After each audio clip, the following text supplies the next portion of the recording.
I love the music. The DJ is incredible. The people are really awesome.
Alright, YouTube, what's up? This is your boy Alchemix. I'm back.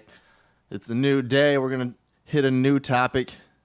I have not abandoned you, but when I do upload videos, a lot of the time, YouTube likes to point out the fact that I'm infringing on people's copyrights and stuff like that and only allow them to be viewed in small villages in the Netherlands.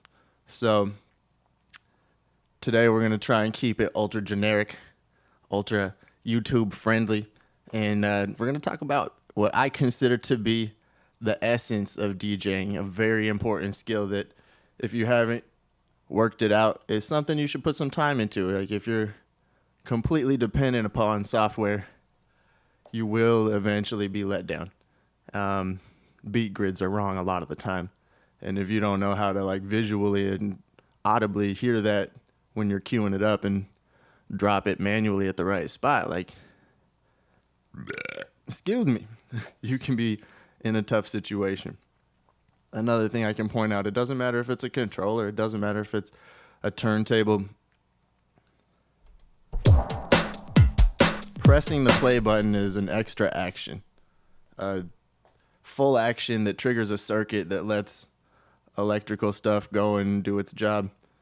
However you do that, it's just it's latency, extra latency. Anytime you have the platter spinning underneath your fingers and you're just letting it go, or if it's a controller and your track is playing but you're holding it, is going to be a faster, more accurate drop. I mean, I'm not saying it's right every time. You have to learn how to, what we call, nudge them back together if it's a little late, a little early, whatever. This is all teaching you how to beat match by ear, like proper, like good skills that you need to have to truly be able to DJ anywhere, any place, anytime, with any means. And so that's the whole point of these exercises we're going to learn today, trying to really train and hone your skills as a DJ. When you think of a DJ, a picture in your mind is probably left hand on some vinyl, right hand on a crossfader, and maybe some headphones pinched between their shoulder and their ear. That's just, it doesn't matter how you play, what you play, where you play. These skills will make you a better DJ. Like it will make you less dependent on technology and more capable with, like I said, whatever means you find yourself messing around with. So let's go ahead and do a very simple exercise. This is something you can slow down, speed up until you get the hang of it. But we're basically just going to start 2 tracks of the exact same song at the same time. We could even put on quartz lock so that they're as accurately matched as possible. And then we'll just use the golden rule of math. Whatever we apply to one side, if we apply it back to the other side, then eventually it should all line back up together. Let me show you what I'm talking about.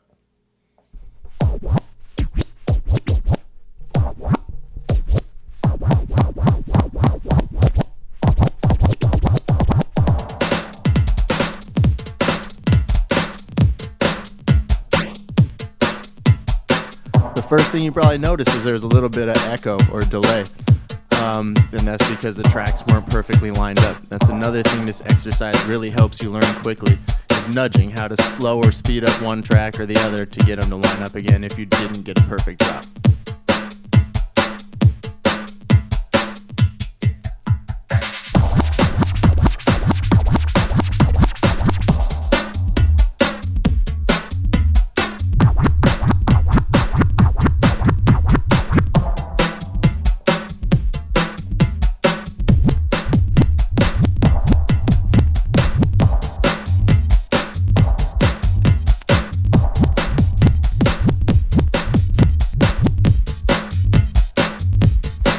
Now let's try, instead of grabbing the kick on the 1, let's try and grab the snare on the 2.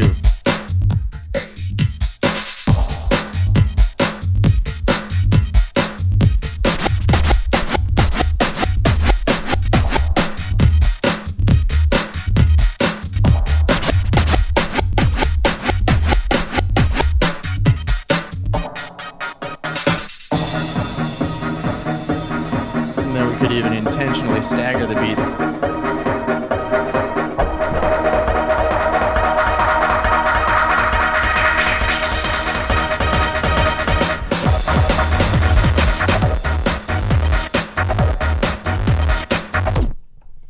But this is a really good exercise because you don't have to have any markers on it. You don't have to worry too much, even if you get a couple bars off or whatever. It's just a great way. And even you might have saw me when I came over here at first for the second deck. My instinct was to grab it with my right hand, which honestly I should only be working my right deck with my right hand and my left deck with my left hand. We're trying to train ourselves to be ambidextrous here. And that's, again, it's going to give you so much more control when you spread out to multiple channels, and the way you stack it and layer it and being able to cut and control multiple channels this way. This is just an excellent exercise. It's a lot of fun. You can get caught in a loop for hours, and you're really just improving your skills as you do it nonstop. It's a really important thing that I didn't realize until after I had already been manually beat looping for a while. But play with that one. You don't have to have any 2 copies of vinyl to do it. You can load it in your Serato, in your tractor, in your record box, whatever, and it's going to be just fine. And really work on that left hand to right hand, back and forth between the channels kind of thing, because that's just, it's really what juggling and some of the most complicated maneuvers DJing can be done. And it's super creative, super fun, and just a lot of hard work, but it pays off quickly. You'll get the hang of it faster than you expect. So let's try and do some manual beat looping as well.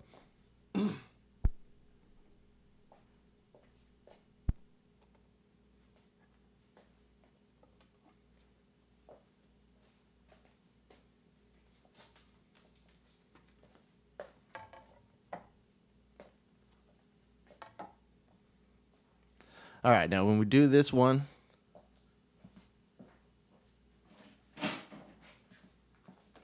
it helps to mark your vinyl. You can either do it at 12 o'clock or you can do it where the needle passes, however you feel comfortable. I kind of like 12 o'clock better. It's a little easier for me. It also really helps to have headphones.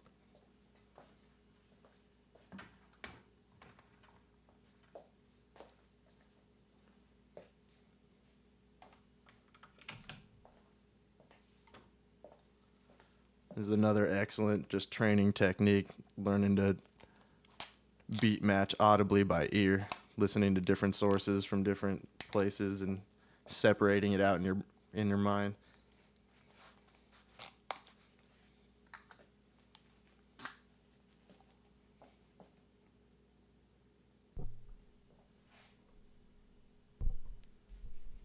So for this one, make sure you got your crossfader enabled.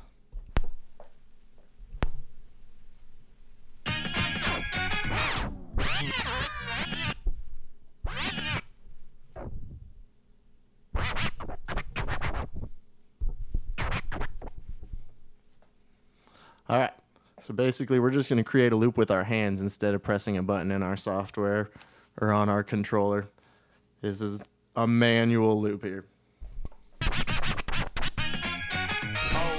Once again it's on, and we gon' ride out once again till dawn. Okay. Once again it's on, and we gon' ride out once again. Once again it's on, and we gon' ride out once again till dawn. Okay. Turn the lights out once again till morn. Keep the lights out to the. Once again it's on, and we gon' ride out once again till dawn. Okay. Turn the lights out once again till morn. Keep the lights out to the end of the song. Once again it's on, and we gon' ride out once again till dawn. Okay. Once again it's on, and we gon' ride out once again. Once again it's on, and we gon' ride out once again. Once again it's on, and we gon' ride out once again. Once again it's on, and we gon' ride out once again. Once again it's on, and we gon' ride out once again. Once again it's on, and we gon' ride out once again. Once again it's on, and we gon' ride out once again. Once again it's on, and we gon' ride out once again. Once again it's on, and we gon' ride out once again. Once again it's on, and we gon' ride out once again. Once again it's on. So it's tough, especially when you're doing this on vinyl.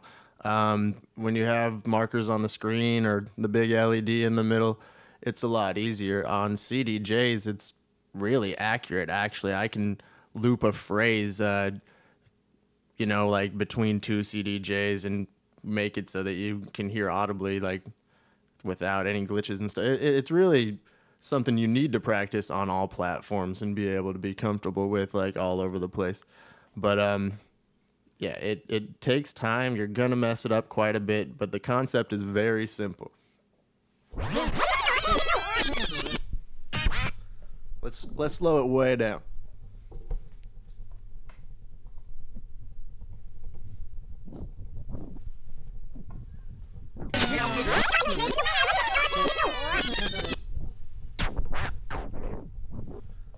So we'll start one side and let it play for 4 bars or whatever, 4 beats.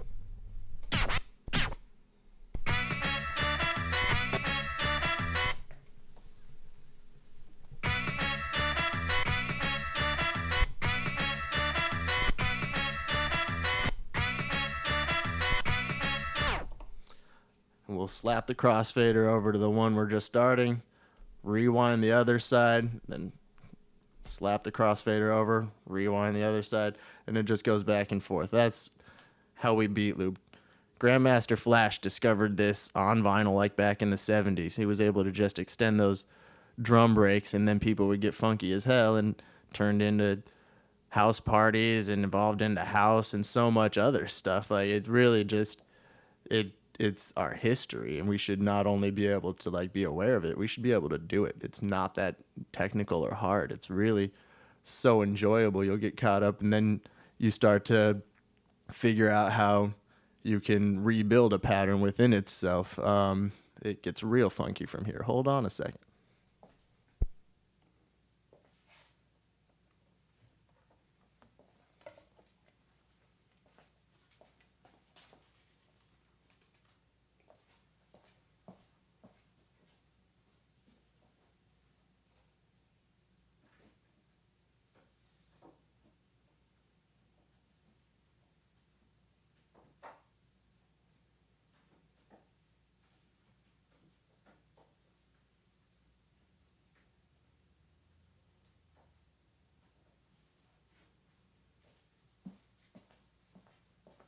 All right, so I'm going to see if I can do this. This is really hard stuff, guys. I'm new to it. I'm not great.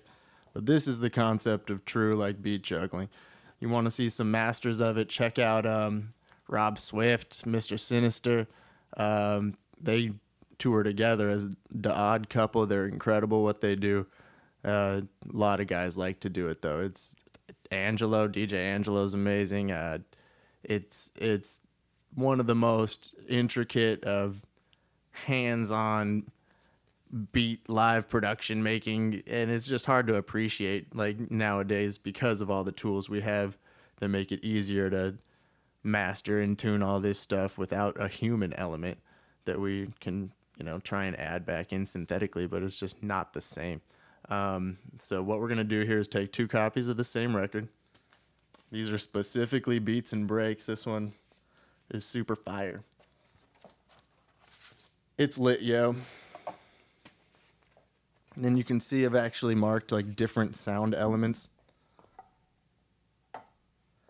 on the record itself. Let me see if I can remember which track this was. Yo, stop fronting and use your head.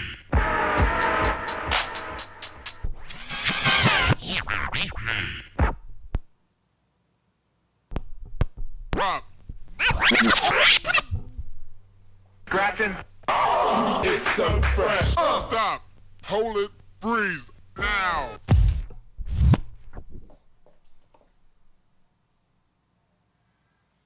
Hold it. Damn. Listen up. Hit me. Scratching. It's so fresh. Stop. Hold it. Freeze. Now. All right, so we're going to try, and within a loop, also add in an extra sound in order to recreate the beat by hand. This is something, again, you're going to do a lot of work. It's not going to sound perfect most of the time, and most people in the crowd probably can't understand what's happening.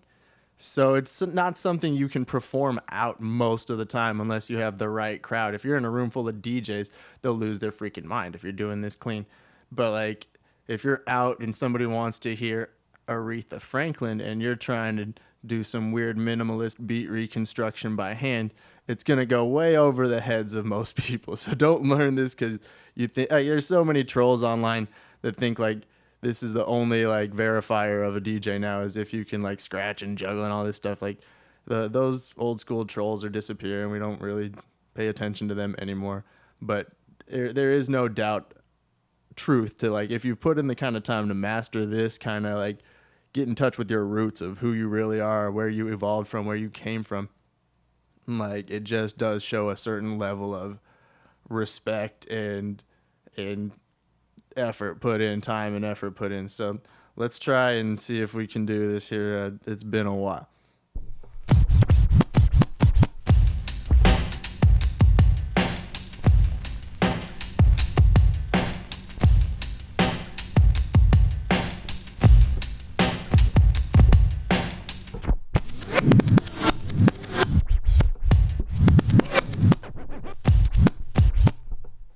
Hold on, my left one's skipping. I'm going to try and add a little weight.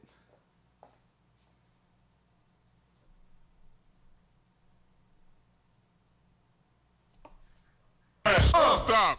Hold it. Freeze. Now.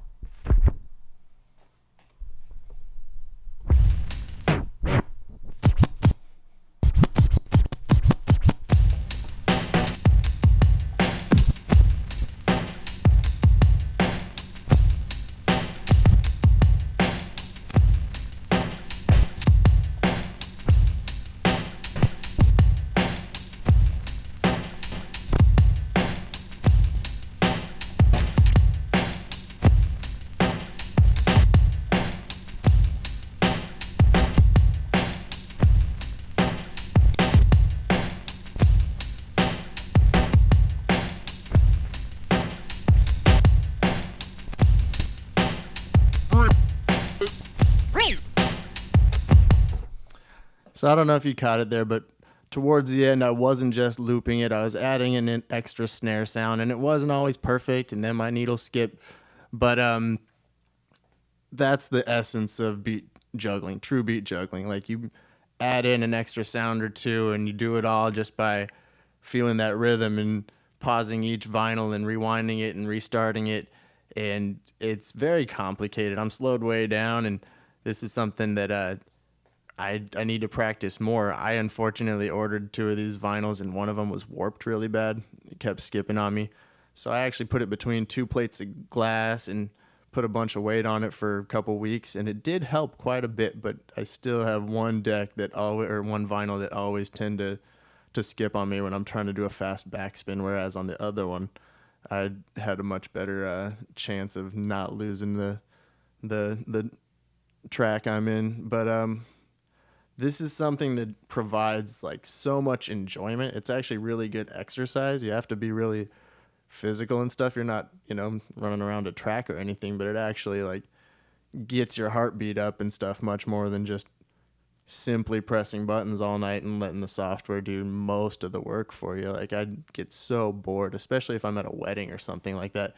If I just brought a controller because there's not a lot of space and I need to, have a very minimal kind of setup, like I can get really just locked into just scrolling through songs, and I kind of lose that fun element that comes when you throw a classic vinyl on the turntable. Like, I love these Audio-Technica 1240s because they're one of the few ones that actually spin 78 RPMs, and it sounds ridiculous, but I actually have quite a few old Victrola like records that my grandparents left me, and like there's a lot of static and it sounds crazy, but when like people realize like that they're appreciating like 100-year-old like track, like it's something awesome to have this kind of versatility and hands-on. Like if you don't play vinyl, like play vinyl. Like, it's, in my opinion, one of the cheapest and best ways to actually own music as well.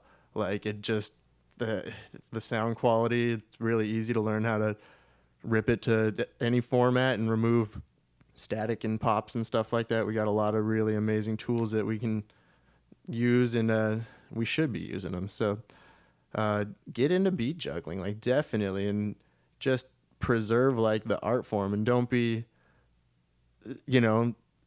put off by trolls or haters, because honestly everybody has to like pay the dues and get there and work to it, like, and like anybody who's putting out negativity, they're not really a great DJ. Like, that's not what great DJs would never waste their time putting negative energy out there. Like, the reason doors open and people are able to get on stages because they have the right energy, the right spirit, the right attitude. So just keep that in mind as you're frustrated and struggling. I did not learn to do this overnight. I was lucky that I was scratching records at a very young age. I didn't realize like I was actually learning baby scratch and this kind of stuff. Like, I had a AM FM radio that I would switch to my phono, like my one turntable, and then I'd scratch, and then I'd switch back to the AM FM radio. Like, but basically it's like having a ghetto crossfader. It worked. Like, back then I didn't realize like how blessed I was just to be able to fool around with crap like that. So yeah, definitely get your hands on music time. Like, you almost need to make sure nobody else is in the room with you, because it's not going to sound great. And like, there's so many people that they need to hear that more computerized, digitized, quantized sound.